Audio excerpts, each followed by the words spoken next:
If you're writing React, there's some code smells that you definitely want to pay attention to. One particular thing that you might notice is a little bit smelly is we have this header that lives on several pages, right? So we have this header here, and then if you go back to search, we have a really similar header here, right? It's not exactly the same because the input's here. Similar enough though. So this is where your brain should be thinking, hey, I have two concerns on this page, right? I have a header concern, and then I have a details route concern.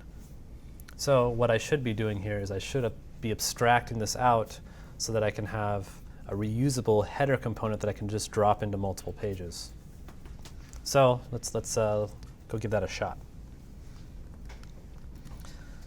So make a file called header.jsx. We're going to import React from React. Import, well, we'll do that one in just a sec.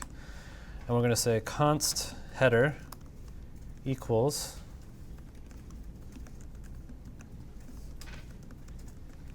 and this is going to be a header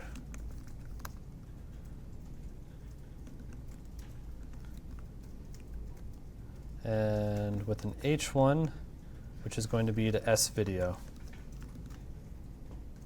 And then we're going to export default header. Wouldn't you also want to put it in flow? Oh, good call.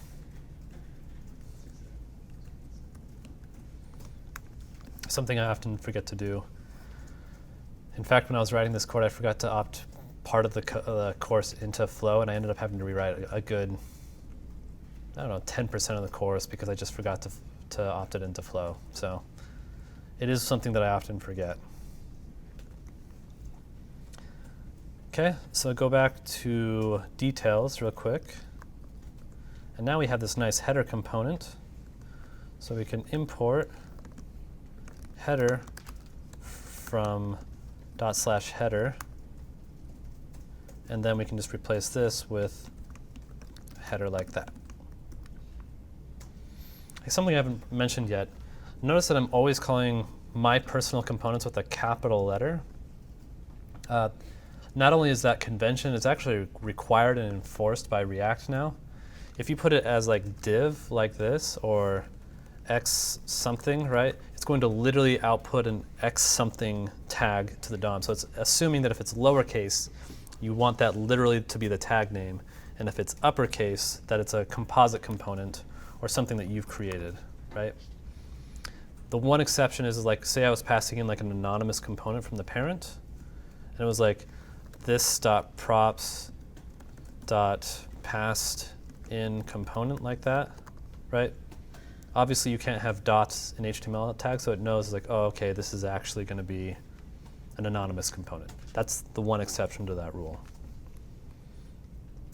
Anyway, make that a header. So now if we come back in here, refresh, our header's still there. But what's nice about having this being a shared component is, say we wanted to make an improvement, right? Like right now if you click the header, nothing happens. Typically when you click the logo, people expect you to go back to the home page. That's a generally accepted UI pattern. So let's make that work. So here we're going to import a link from React Router DOM. And then what we're going to do here is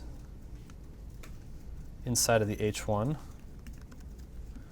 to make this a link, which is going to go to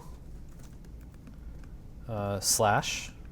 I guess you don't even have to do that. It just needs to be slash like that. And then close that.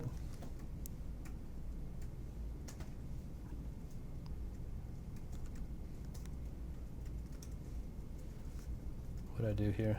Oh, I'm out of order. Link goes inside. There we go.